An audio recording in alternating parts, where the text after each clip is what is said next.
So actually where we've got up to in our study so far, we have got up to the point of the Shema. So I'll just remind us how we got to the point of the Shema. And then, of course, we'll spend most of the time actually looking at the text of the Shema itself. And Jacob will kindly assist me by posting the text on the screen. So what we said at the beginning is that there are different sections of the service. It's often not explained, but there are different sections of any Jewish service. So the first section deals with blessings and with praises. So it's the brachot, the morning brachot, the bracha for the soul, the bracha for the body, the daily brachot, the brachot for daily miracles, and moving from there into the psalms, which are psalms of praise. Pesukei de Zimra, verses of praise. So the first section really deals with blessings and with praises of God. And that ends with the Chatzi Kaddish, with the half Kaddish, which always signals to us that we're at the end of a particular section. The second section, which is the one that we're in now, is called the Shema and its blessings. And this is basically the preparations for the Shema, followed by the Shema itself, which actually has three prayers in it, although not in our Siddur. In our Siddur, it has 1.5, as you shall see. And then after the Shema, we go on to some specific references to the coming out of Egypt, which is the Emet V'Yatziv and the Micha Mocha. So we will talk about that. We had originally said we would have 6 sessions. We've gone a lot slower than I guess I originally planned, but it feels to me like it's been a reasonable pace and that people have been able to learn. So I hope it isn't going too slowly, and I'm happy just to continue, or if we want to take a break, we can still discuss that. What I hope to do this evening is to go through the 3 parts of the Shema.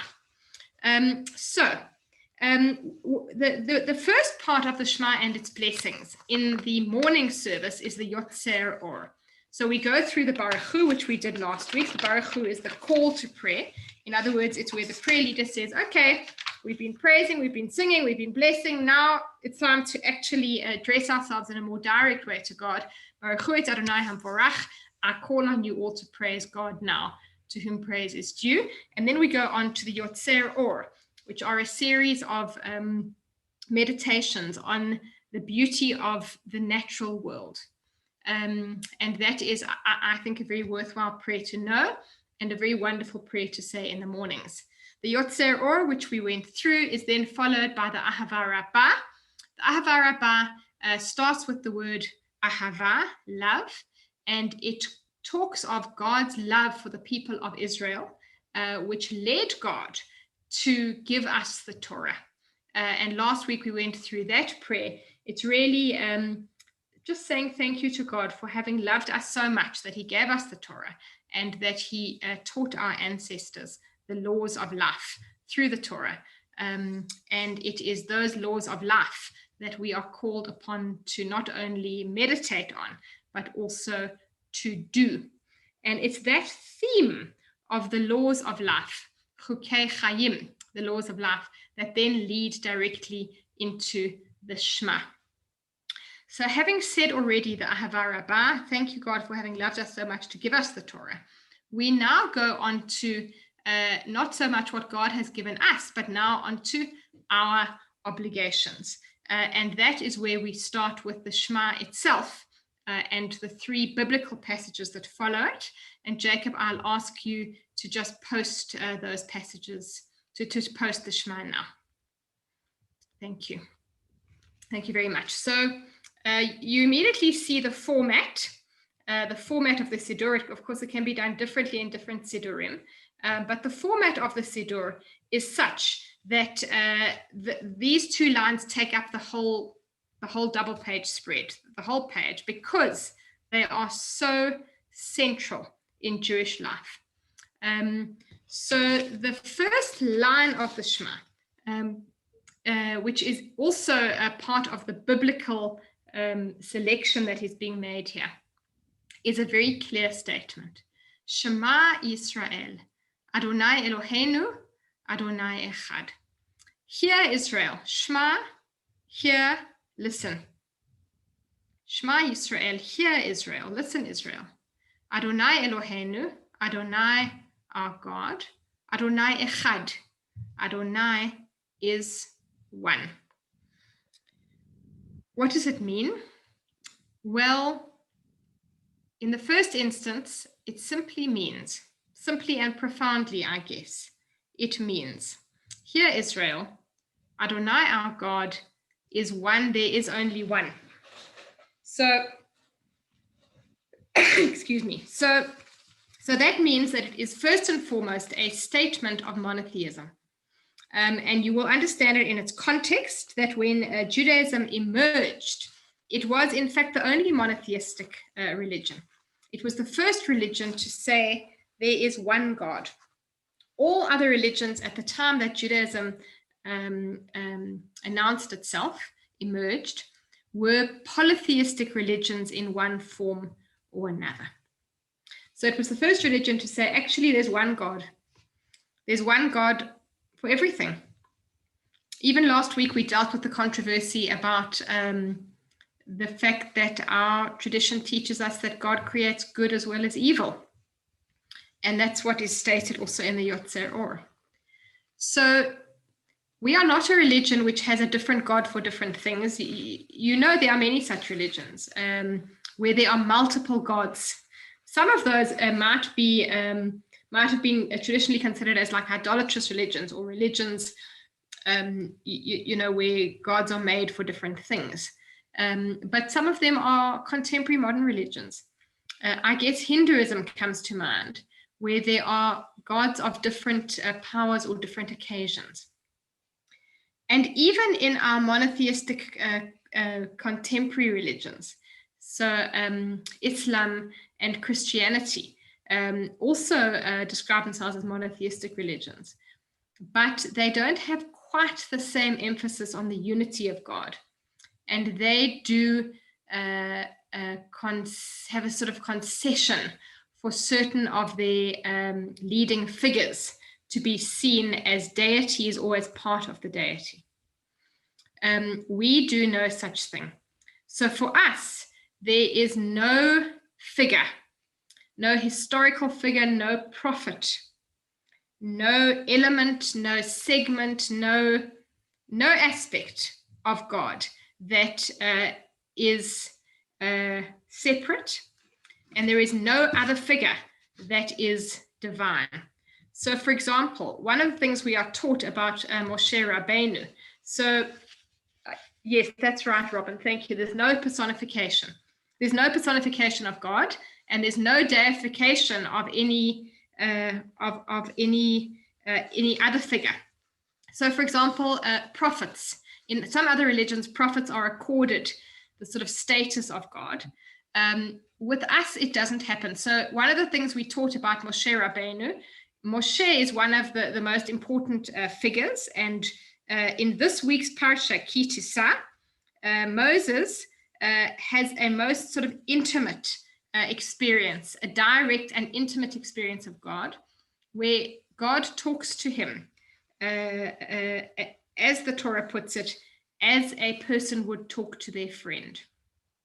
And he actually has this direct experience where he, thank you, Robin. He has this direct experience where he directly comes not quite face to face with God, because God says to him, no one can see my face and live. So God hides him in the cleft of the rock and passes by, so that Moses experiences God but doesn't see his face. But it is as close as any human comes to a face-to-face experience with God.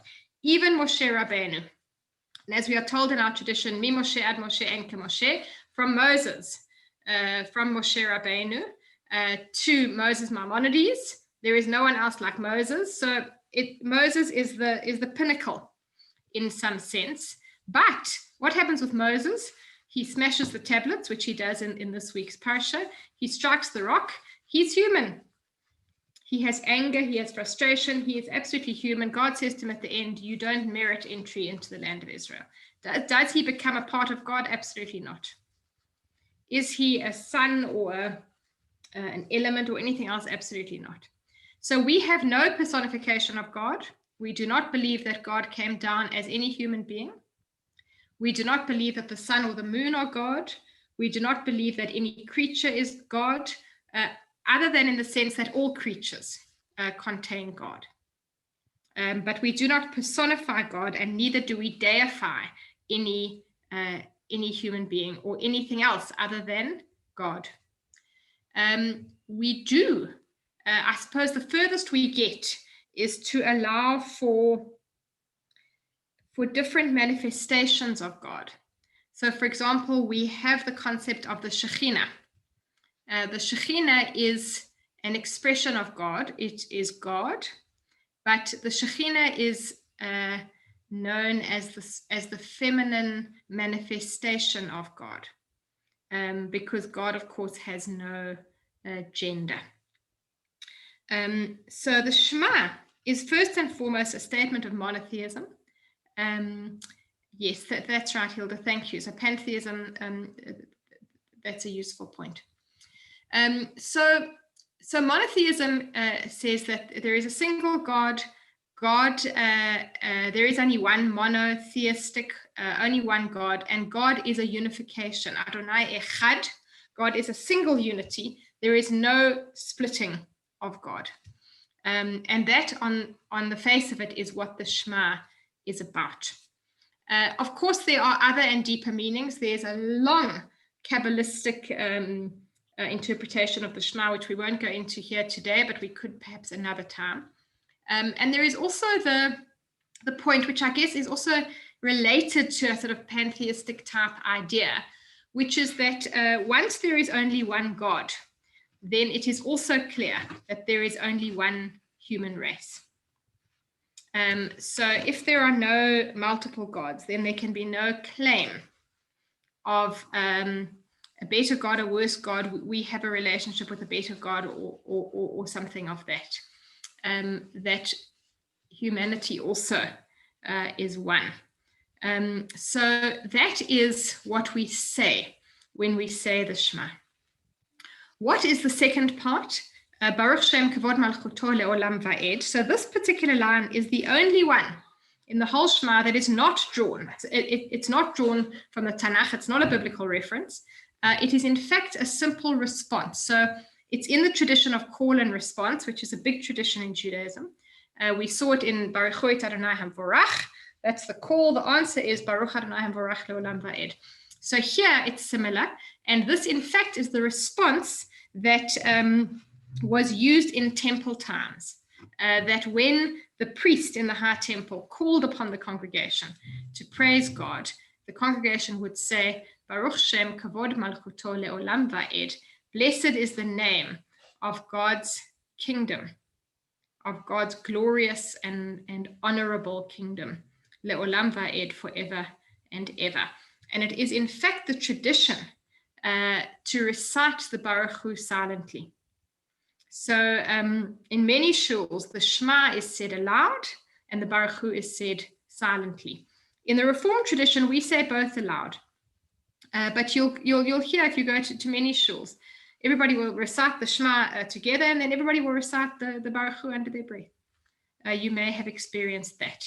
The other tradition that is a part of the Shema is that we cover our eyes with our right hand. So that is a tradition that, like when I was growing up in the Reform movement, we didn't do that. But now in many Reform shuls, people do that. And it's not a commandment. It's not a religious requirement. It's simply a practice that helps us to focus. So you cover your eyes simply because you are recognizing the centrality of this prayer. And it just helps to focus, to go inward. That's all it is. It doesn't have to be done. You can keep your eyes open. You can, you know, the other question is, must you be seated or standing? In Reform shuls, we jump up to say the Shema. Do we have to? Absolutely not. Really, the only time you really have to stand in shul is when the Torah is out. So if the ark is open or the Torah is off the desk, if I can put it that way, the Torah is standing there, then you stand. Aside from that, you don't have to stand. Many shuls stand for the Shema. You want to stand, great. You don't want to stand, also fine. So that is the meaning of the first two lines of the Shema. Now, when is the Shema to be said? The Shema must be said morning and evening, and you'll see in a moment why that is. And that is why we don't recite the Shema at Mincha. Mincha is the midday or the afternoon. Mincha, we don't recite the Shema, which makes Mincha a shorter service. We don't do the Shema and its blessings, so we don't lead up to the Shema, we don't do the Baruch Hu, we don't do everything that comes straight after the Shema, the Micha Mocha and all of that. So we leave out the first and the second sections at Mincha. But morning and evening, Shachrit, Ma'ariv, you recite the Shema. The tradition is that you shouldn't recite the Shema before the sun has come up, so you wait for the morning, and that the evening Shema is to be said after sunset. So that sometimes gives a little bit of controversy over whether it's time for Ma'ariv or not, because Ma'ariv should be said, the Shema should be said after the sun has gone down, because that fulfills the commandment to recite certain things morning and evening. So that is the Shema, the first two lines. Now, of course, the Shema has taken on many meanings and lives of its own, if I put it that way, in the sense that the Shema has come to take a place of centrality in Jewish prayer, such that, for example, many people recite the Shema first thing when they wake up. We'll hear about that. Many people last thing at night. And for many people, it is also understood that it is the prayer that one should recite before death. And that is really from Rabbi Akiva, who was tortured to death by the Romans. And he recited the Shema as he died. And just before he died, he reached the word Echad, and then he died. So for many Jews, they recite the Shema. For many Jews, they consider that if they are in a position at the moment of death or in preparation of death, they should recite the Shema. Many Jews also recite the Shema if they are afraid, if they are in danger, if they are at a particular moment of desperation. They recite the Shema because it's saying, this is what I believe, this is my faith. So the Shema is an absolutely central prayer in Jewish life. So let's go on and see what comes in the two lines after the Shema. So you will remember that directly before the Shema, the prayer started with the word Ahava Rabbah, started with the word love. And the prayer directly after the Shema starts with the same word. So the two lines of the Shema are sandwiched between two blessings or two pieces that start with the word love, that deal with love. The one before the Shema deals with God's love for us. Ahava Rabbah Havtanu Adonai Eloheinu, what a great love you have for us, O God, that you gave us the Torah. And then immediately after, it is now dealing with our love of God. How does it do that? Well, first of all, we are dealing here directly with a biblical reference. We are dealing with the book of Deuteronomy, chapter 6. And this is what it says in the book of Deuteronomy. Ve'ahavta et Adonai Elohecha, you shall love the Lord your God. You shall love Adonai your God. So here is a commandment to feel something. Strange, perhaps, that we are commanded to feel something, not to do something, but to feel something. We are commanded to love God. And not only to love God, but how? B'chol levavcha, with all your heart. Uv'chol nafshecha, and with your whole neshama, with your whole soul. Uv'chol me'odecha, and with all your strength. So you must love God with all your heart, with all your soul, with all your might. And then it goes on to say, V'hayu hadvarim ha'ele. Take these words, Asher anochi mitzavcha hayom. Take these words which I'm commanding to you today. Al levavecha, take them into your heart. So these words which I'm commanding you today, take them into your heart. V'shinantam levanecha, and teach them to your children. V'dibarta bam, and speak of them. B'shivtecha b'veitecha, while you are sitting at home. Uvelechtecha vaderech, while you are walking on the way or on the road. Uveshoch becha, and when you are lying down. Uvekumecha, and when you rise up. So you speak of these words, which we are being commanded, all the time. When you're at home, when you're on the way, when you lie down, when you rise up. And then it says, Ukeshartem leot al yadecha, and tie them. Kesher is a connection, a tie. Ukeshartem leot al yadecha, tie them as a sign upon your hand. Vehayu letotafot bein einecha, and let them be a sign in front of your eyes. Uchatavtem al mezuzot beitecha uvish'arecha, and inscribe them or write them on the doorpost of your house, on the mezuzah of your house, on the doorpost of your house, and on your gate. So, from this we are taught many things, that we have to love God, that we have to teach the words of the Torah to our children, and that we have to speak of them as we go about our lives. In other words, they should be integral to our lives. They should not be, I go to shul once a week, once a year, whatever it might be, and there I deal with my religion there. But rather, the words of God, the words of the Torah should be integrated. That's really the word. They should be integrated into our lives. They should be in our hearts. They should be in our hands. They should be in our actions. The words of Torah should be integral to our lives.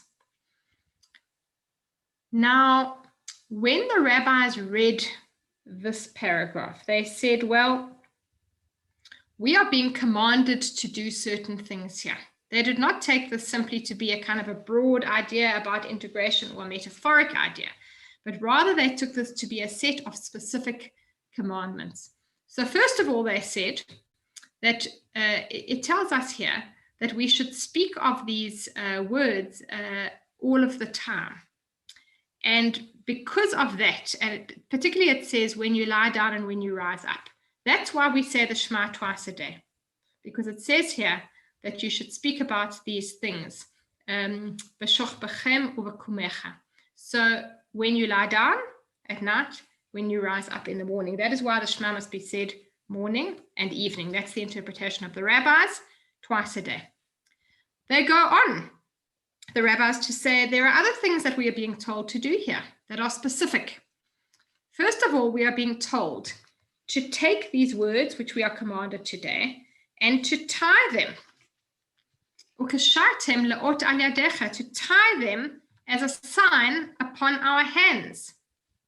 Now, the rabbis say this is not a random thing that's being said here. You are being told something specific. Tie them as a sign upon your hands, which is why the rabbis then said, we are going to create a new tool in Judaism, and that tool is the tefillin.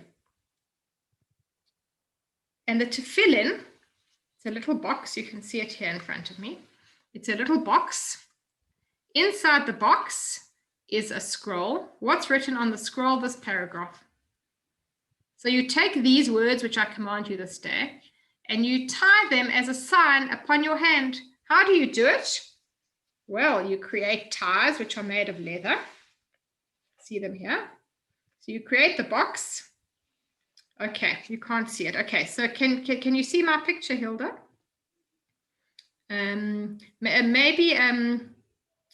Maybe we should, just for a moment, I don't know if you can give me the full screen, Jacob.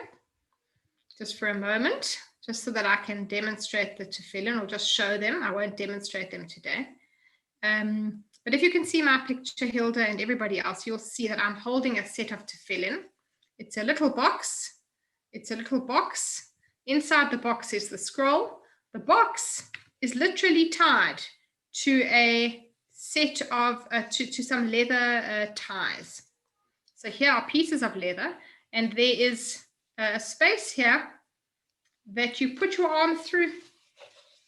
You put your arm through and you tie you literally tie the tefillin onto your arm. And then I won't go through the whole demonstration now because it takes time, but there is a particular way that you tie the tefillin onto your arm, and I'll show you quickly. You wrap it around 7 times, and then when it comes to your hand, you make a particular shape, which is a shape of a shin in Hebrew, shin. That shape over there, that's the Hebrew letter shin. How am I going to get my hand to do it the right way? There we go. The shin is the Hebrew letter for Shaddai, which is one of the names of God. So you literally tie, it says, tie the words onto your hand as a sign. That's what you do. You pray in the morning wearing the tefillin. That is what the rabbis say we should do. And it doesn't only say that you should tie them as a sign upon your hand, but it also says that you should have it as a symbol between your eyes. So you have another box, which looks like this, that you put on like that. And you let it just drop down a little so that it is in between your eyes. And that's how you daven in the morning. You wear the tefillin here, you wear the tefillin here. Actually a lovely experience. You don't wear them on Shabbat. Other days you daven with the tefillin. So the rabbis say that is the meaning of the paragraph. It says you tie them as a sign upon your hand, and you do. It says you tie them as a symbol between your eyes, and you do. And then it goes on to say, and thanks Jacob, I think we can go back to the text. It then goes on to say that you shall inscribe them or write them on the doorposts of your house and on your gates. Al mezuzot beitecha uvish'arecha.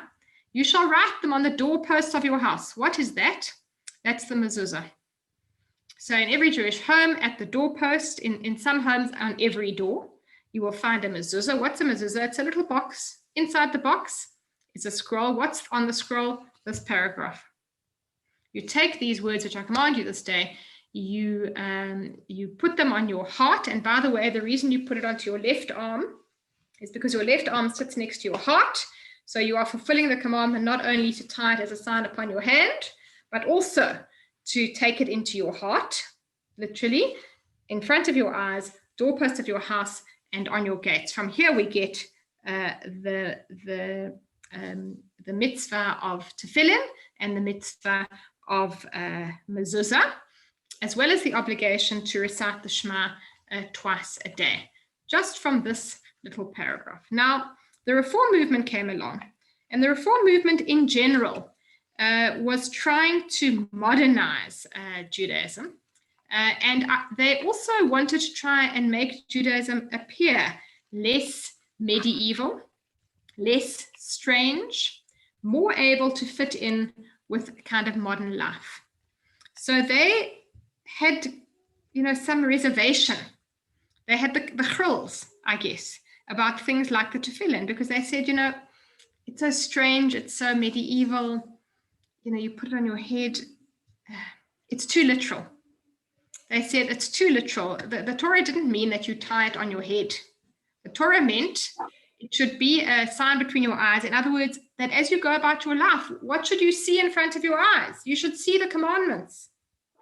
So that as you go about your life, what is front of mind is the commandments, that you behave, you live your life in a manner that all the time in front of your eyes, you have the commandments. What about tying it on your hand? Well, that means, said the Reform, that in all your actions, you integrate, you take the Torah into account. You integrate it in your actions, in your mind, in your soul, in your heart. Does it mean that you tie things onto your arm? No, it doesn't. So they then took those practices. They kept the mezuzah, funnily enough. So the mezuzah continued, but the tefillin was then removed as a practice. So if you grow up in the Reform shul, as I did, you will never be taught how to lay tefillin. And yet here is this commandment quite clearly. Now there are some Reform shuls which have gone back to that tradition, because they've said, well, it may be true that this is metaphorical rather than literal. Even so, the act of putting on the tefillin is a consciousness-raising act, because really, what is the Shema all about? It's about raising our consciousness. It's about saying, can we have these things in our hearts, in our minds, in our lives? And of course, it is about integration, yes. But it is also that if you do the actual, if you actually lay the tefillin, then it raises your consciousness more. So why not do it? And it's a lovely experience. So that is some of the more modern approaches. I think Reva's sharing with us that at some of the World Union for Progressive Judaism, they do introduce services with the tefillin. So I think it's a pity, those of us who were never taught to lay tefillin, and certainly I'm very willing that we spend a bit of time one of our Tuesday evenings if we want to carry on learning how to lay the tefillin. Okay, so that is now just simply the first paragraph of the Shema. It is Deuteronomy chapter 6, starting with verse 4, Ve'ahavta et Adonai Elohecha. So traditionally, the Shema did not consist of one paragraph, but consisted of 3 paragraphs. The one that we've just read, the one that is on the facing page, which is the Vayomer, which I'll turn to now, and another one in the middle, which is another part of the book of Deuteronomy, chapter 11. So just so that we don't do too much going forth between texts, I think I'll cover the middle one next time, since we just have 10 minutes left. And I'll go on to what is traditionally the third one, but in the Reform prayer book is the second part. So in the Reform movement, at least in South Africa, we tend actually not to recite the whole of the third. We don't recite the second part at all. We don't even have it in the prayer book. But then the third part, we recite only the last paragraph. So Jacob, I'll ask you just to go up a bit higher.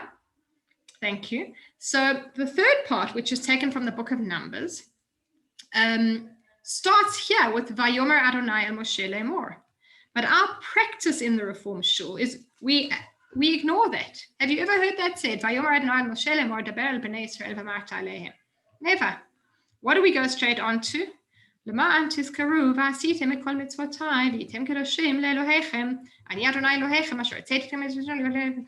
So that's the last paragraph. So what we do in the Reform, we say the first paragraph, then we skip the second, we skip most of the third, and we go on to the last bit of the third.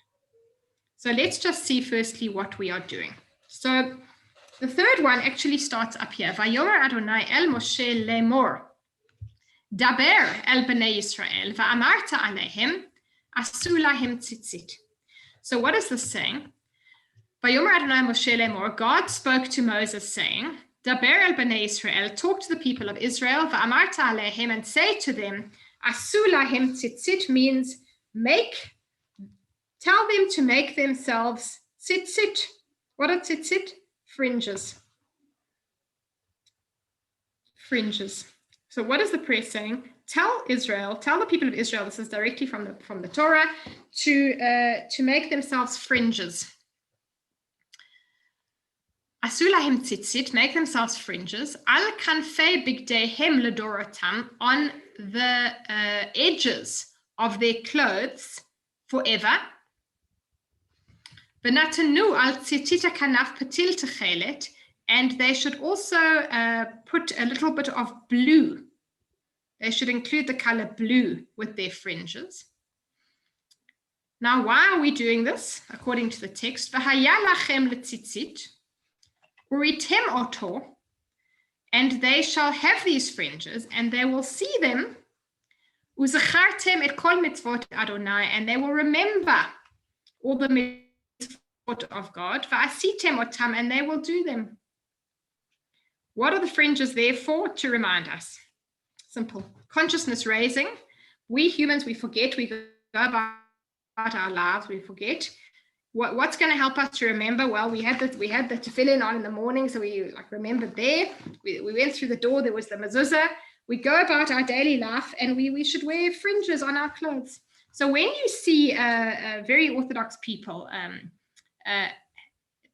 it's not only that they wear the talis in prayer, which is what we do. They put an undergarment on under their clothes, the men.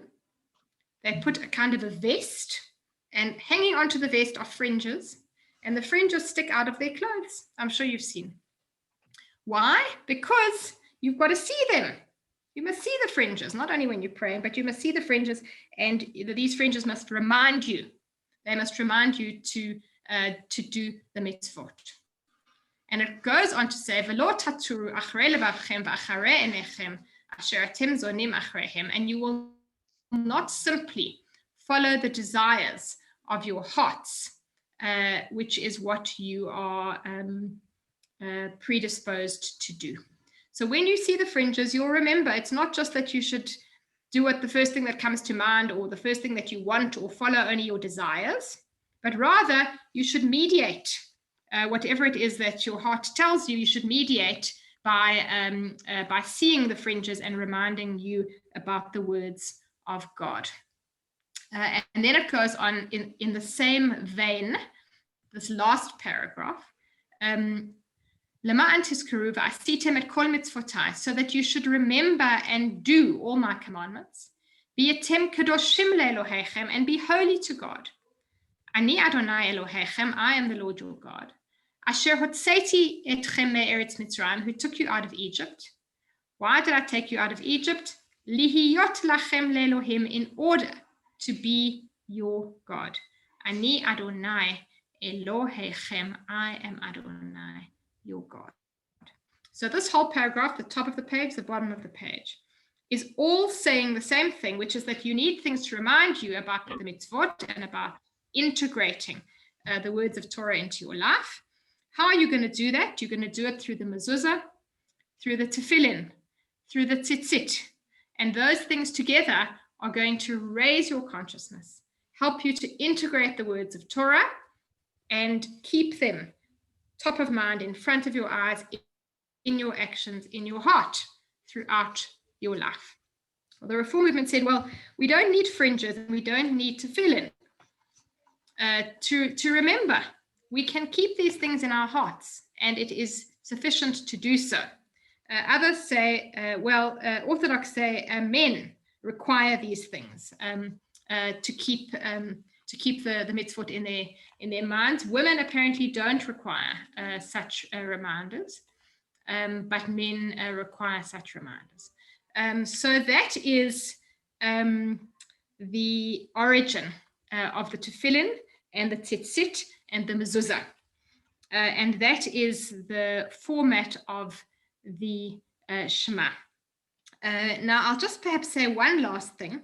And if we do meet again next week, or when we next meet, we will also look at that middle section.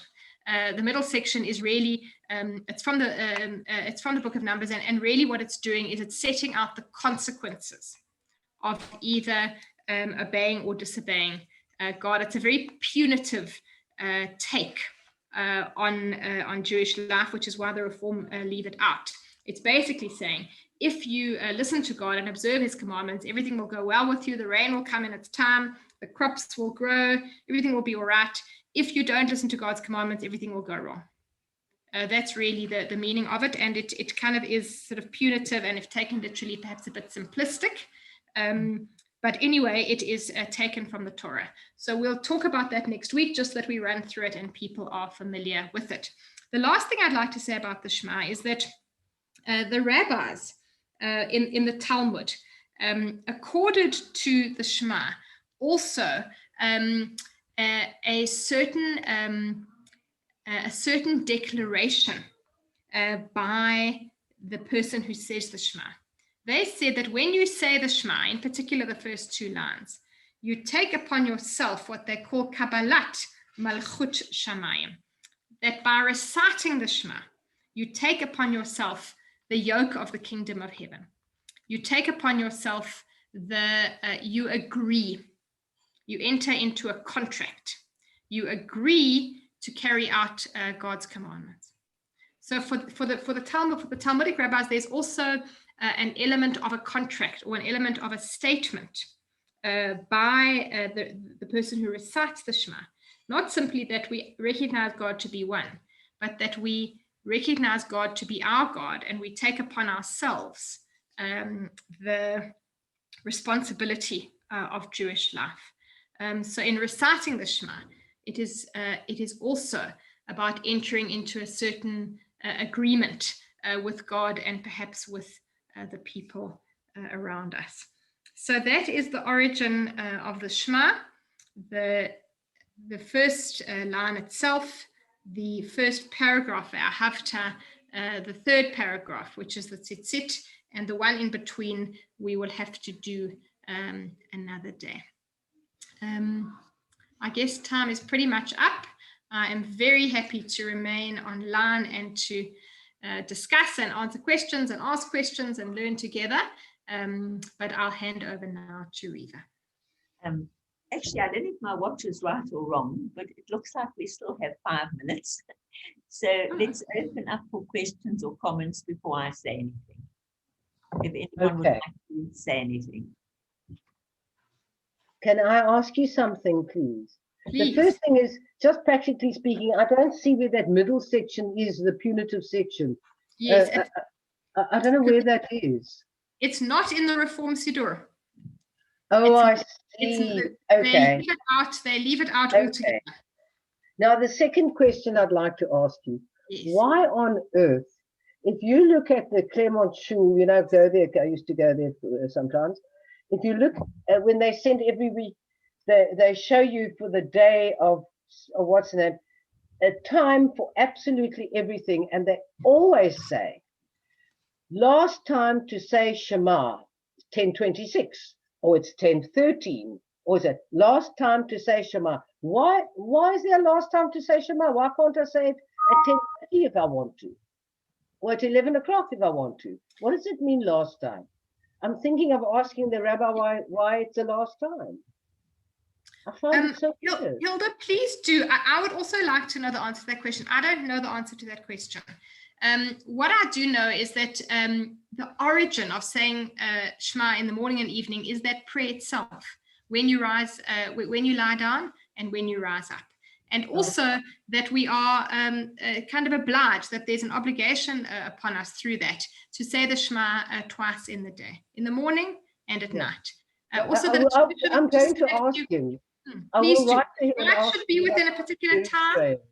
I don't know why it should be within a particular time. I have something else I may just, if I can ask you. This whole concept of pantheism, actually, I don't think is a Jewish concept, because I know that God made everything, but he's separate from everything. He's not part of that. So I think Spinoza had the idea of pantheism, I think. But there was also Bialik and Chernyakhovsky. Bialik was considered the nationalist poet for Israel, and he went to Israel and he taught Hebrew and everything. Chernyakhovsky wrote poetry at the same time, but he also was more secular and he studied philosophy, and he believed in pantheism. And so Israel didn't accept him as a national poet, because I think the concept of pantheism is other than the Jewish concept of that God is there, Hamakom or Shaddai. He made everything, but we made us in his image, but we are not him. That's right. I agree with you. I agree with you. I don't think pantheism is a Jewish concept. We are monotheistic, so I think that's quite right. I'll just say to you, if you want to look up the second, more punitive section of the Shema, it's Deuteronomy chapter 11, V'haya im Shamoah, but we will go through it as well on one of our other sessions. I come in here, Spinoza was more into energy and science, and he believed that God was energy, and that you can see energy in everything. He wasn't 100% wrong. Today, what people believe today is that God is the primordial energy, and of course, he's more than a tree or a human being or a leaf or an animal, but that part of his energy is in us, but he is much bigger than us. So Spinoza went along with the scientists, and I'll just conclude that Einstein, who was a scientist into energy, concluded his life by saying he understands now that he waits for the mind of man created by God to reveal God's mysteries. In other words, today science and religion are practically on the same page. So and then Lel, one other word about this punitive prayer, because that comes into the type of work I do. It should be added today because we understand today that what is punitive is really cause and effect. And indeed, by breaking all God's commandments, by not respecting each other, by treating animals with a complete lack of respect, by keeping quiet on smuggling and hatred, has caused COVID-19. So I would be in favor of that punitive prayer coming back and explaining it. Thank Good. you. Well, we must thank you, Eva. We must go through the prayer. I think the difficulty for many people with that section is not just that they is not resisting the idea that there are consequences. Certainly there are, but whether the consequences are in this life or not. So, for example, if somebody is very wealthy and very successful and very powerful, does that mean that it's because they do good deeds? And if somebody is really struggling, does it mean because So that's the difficulty, Marion. No, not at all. Yeah. Lel, I'm sorry, my question is not as esoteric as Reva and Hilda and everything. I was just thinking of this monotheism when it comes to like Christianity and Islam, when Christianity has like somebody like Jesus who's their intermediary, and they have the Trinity.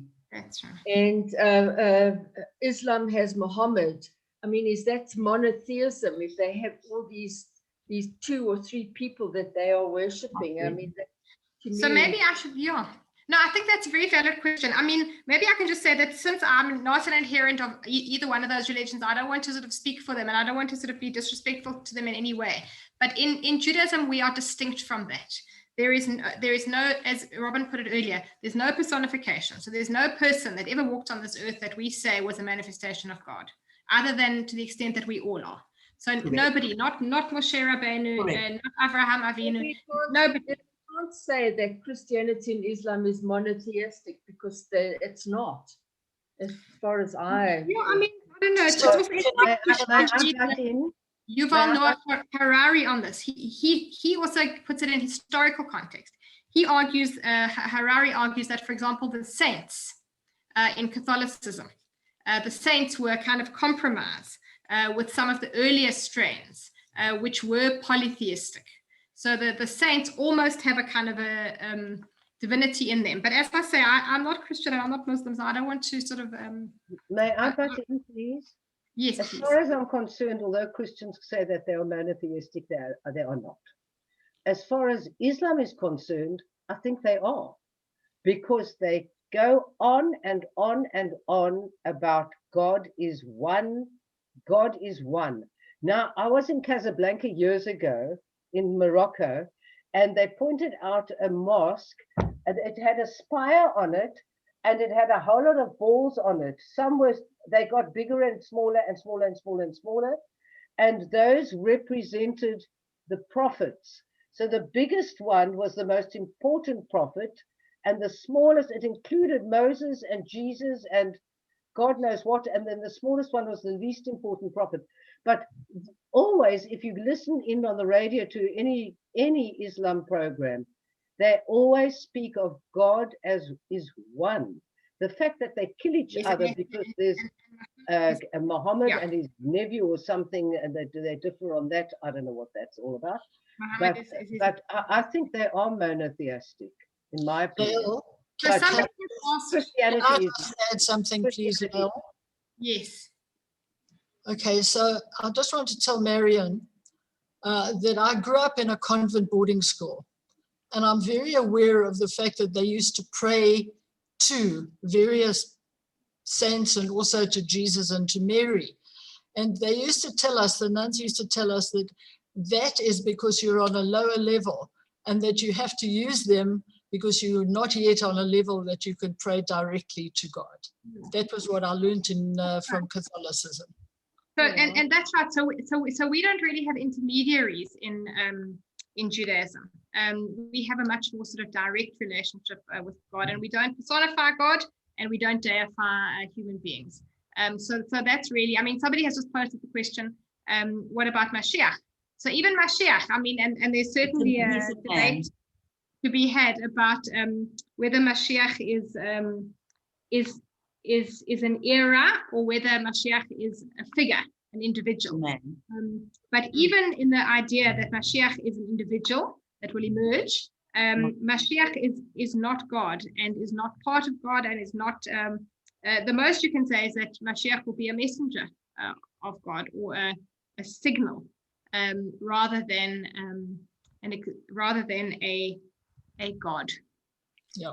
Lel, if I can just add one very important thing, is that Judaism, unlike Christianity and Islam, is the only religion which says God is accessible to everyone. In both Christianity and Islam, you cannot reach God except through Christ or through Muhammad. And I think this is a very important key to the Jewish insistence on one God, is that everyone has access to him, whether you're Jewish or not. Whereas two Abrahamic religions have denied that access to anyone else. Lovely point. So I'll just say that, so this coming Shabbat morning, please God, we'll be celebrating my daughter Tembi's bat mitzvah, and she'll be reading from the Parsha Ki Tisa. And my father, please God, who is now 83, sorry to give away your age, Dad, but therefore at the point of second bar mitzvah, will also be reading from Parashat Ki Tisa. You're most welcome all to join us on the Temple Israel Zoom from 10 o'clock, 10:15 will start. The reason I say it is because Ki Tisa has got a very, very particular role to play, this parsha, because it's the parsha where Moshe Rabbeinu goes up to Sinai the second time and has a very, very personal experience with Hashem, with God. Moses says to God in the most sort of beautiful and lyrical language, he says to God, you know, you've asked me to lead the people, and I've never seen you. I don't know your name. And he says, Har'eni na et kavodecha. Please, God, show me your glory. I want to see you. I want to see you face to face. And in the end, he doesn't see him face to face, because God says, you cannot see my face and live. But God passes closely by, and he hides Moses in the rock and protects him with his hand. So he says, if you see my face, you'll die. So I'm going to put you in the crevice here of the rock. I'm going to cover you with my hand. And then as I pass by, I'll withdraw my hand, and you can look out and you'll see my back, but you won't see my face. So he had this incredibly personal experience of God and encounter with God. And I think one of the meanings of the parsha is that it is, in Judaism, we consider it possible for every human being. And we say, and this comes from one of the other pieces we looked at from one of the Psalms, El Karov L'chol Kora'av.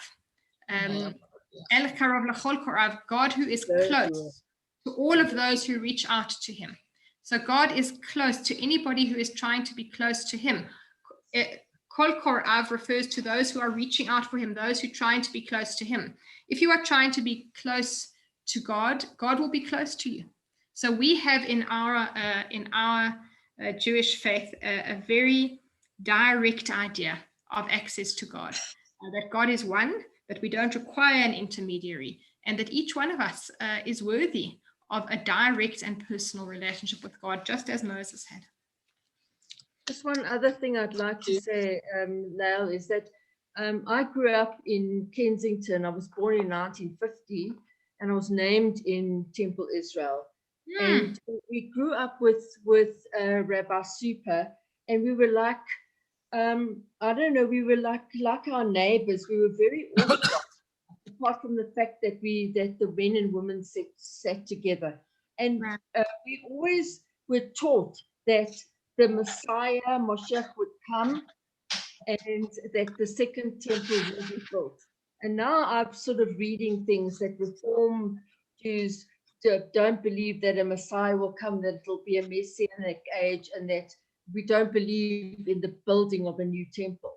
So that really is something that I just sort of don't understand. But well, let's deal with that briefly. Let's deal with that briefly as I'm wrapping my tefillin here. When the Reform movement came along, they said, you know what, we don't believe that one day a Messiah, a human a messenger of God, who is a direct descendant of David, because that's the belief. So what is the belief? The belief is that a human being will emerge, a person will be human, but they will arrive and it will become clear that they are the Messiah, they are the messenger of God, and they will now bring, I suppose in a more modern phrase, an end to history. So they will bring ordinary life to an end. They will establish the kingdom of God on earth directly. And from there on, God will rule the world directly, and everything will be resolved. There will be no further conflict. There will be no hunger. There will be plenty. And there will be the direct rule of God on earth. There will be perfection. There will be an end to history. So, and that person will be a descendant of the house of David. So the Reform said, well, actually, we don't think it's going to be that way. We don't think that one day that if you pray hard enough and you call out that this Messiah will arrive and it will magically, it's a magical idea, right? It's a magical idea. We don't believe that. We believe that if you want to bring about such a state on earth of an end to conflict, of plenty for all, of the rule of God, you're going to have to do it yourself. There will be a messianic era. But to do it, to bring it, you have to bring it yourself. You have to be active, you have to work, you have to promote equality, you have to create those conditions yourself. So it's a kind of call to social activism, that's what it is. And it is against the sort of magical idea. Now, of course, Christianity arose out of that idea. And the idea is very prevalent in Jewish life. There are many, many sources which tell us that this is what's going to happen. And what Jesus was saying was that he was it. He was a descendant of David. He said, and that he was the person. He arrived, and this was now the end of history. So he claimed to be that person. By the way, he wasn't the only one. There have been over the years several other people. The mantle of the Messiah. And there's some interesting books written about it. You know, you can sort of look up all the different people who claimed to be the Messiah. So we say, no, hang on a second. That has not happened. The Messiah has not arrived. Christians say, yes, the Messiah did arrive. He was a Jew. He was a descendant of David. And then you can say, well, how come, history did not resolve? And they say, well, because there was a certain set of difficulties, and therefore there will be a second coming of the Messiah. And so that's the sort of basic disagreement between for many people, the idea of the Messiah. So for Reform Jews, and part of what's supposed to happen with the arrival of the Messiah is the reestablishment of the temple on the Temple Mount. And also the reestablishment of animal sacrifice, and going back to the sort of direct language of the Torah. And that's why there have been a group of Jews who've made absolute sure that the Temple Mount, that there are always Jews living on the Temple Mount. And if you go to Israel and you find yourself just around the Western Wall, just around the Temple Mount, there are Jews who have kind of held on to pieces of land there, to little houses, and have occupied those spaces because they've said, you have to have a Jew living on the Temple Mount so that when the Messiah comes, that he will be recognized. So that is really the disagreement. May I say, is there a moment to say something? Please do. Now, what did I want to say? Oh, I thought at one stage that the Jewish Messiah was actually somebody who's going to help them physically, maybe against the Romans or against something. So you had Bar Kokhba, and Bar Kokhba didn't wasn't talking about the end of the world and it's going to be peace. He was fighting against the enemy. And then you got Shabbatai Tzvi, and everybody followed him and said he's the Messiah. He said he's the Messiah, so wonderful. And they all gave him lots of money. And then he landed up in Turkey, and they said they're going to cut his head off unless he becomes a Muslim. So he became a Muslim. So he was not the Messiah. Now, the other thing I wanted to say, you know, I'm just saying, if you think of the Pope and Schneerson, like, you know, the Chabad and they've always got this intermediary. There's Schneerson, or there's that one, or there's that one, like a blooming Pope. Well, yeah, okay, so I like I feel that the best thing is for us to concentrate on what we believe in. Because probably, or at least speaking for myself, I'm not knowledgeable enough about what other people believe to like figure out why they believe it. But I'll simply say this is that the Reformed tradition is a tradition where you do not require an intermediary.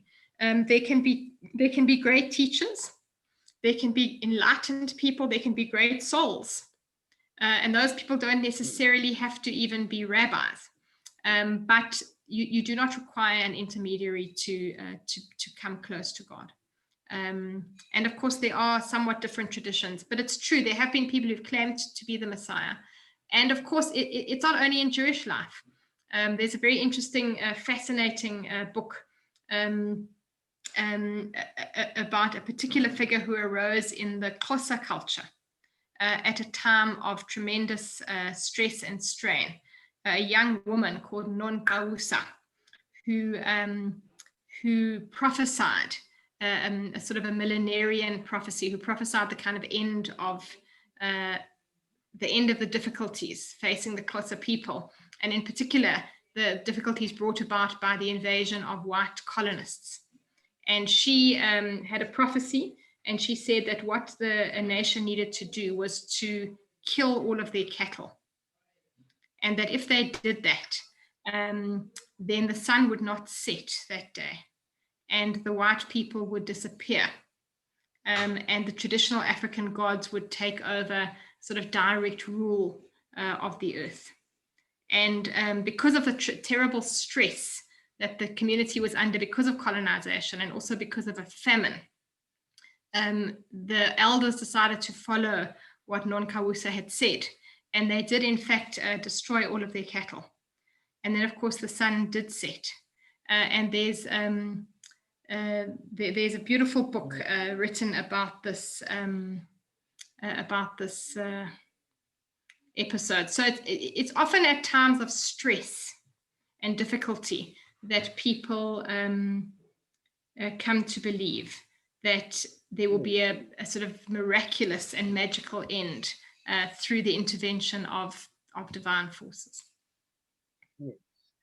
Can I ask you, it's a obviously wonderful, speak Xhosa. thing that where it says that the Messiah will come and he will fight the war of all wars and end all wars, and peace will reign forever. I mean, that's really something that I think everybody would love to happen. That's right. That's right. And you know, a certain brand of Christian are trying to encourage every Jew to go to Israel, because they believe that if all the Jews are in Israel, Jesus is going to come back. So when I did Sarail, there were 14 of us, 2 of us were Jewish and 12 were Christian, and they all carried on about, you've got to go and live in Israel, you've got to go and live in Israel, because then Jesus is going to come back. All the Jews must go to Israel. So there are all sorts of beliefs.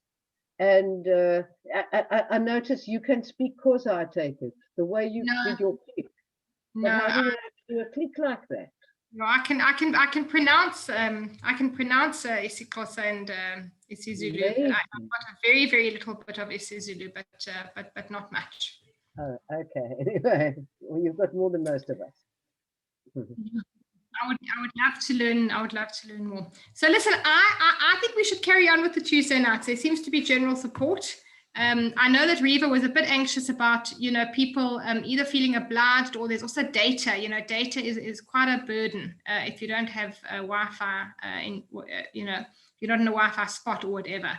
So nobody should feel in the least bit obliged or placed under any pressure.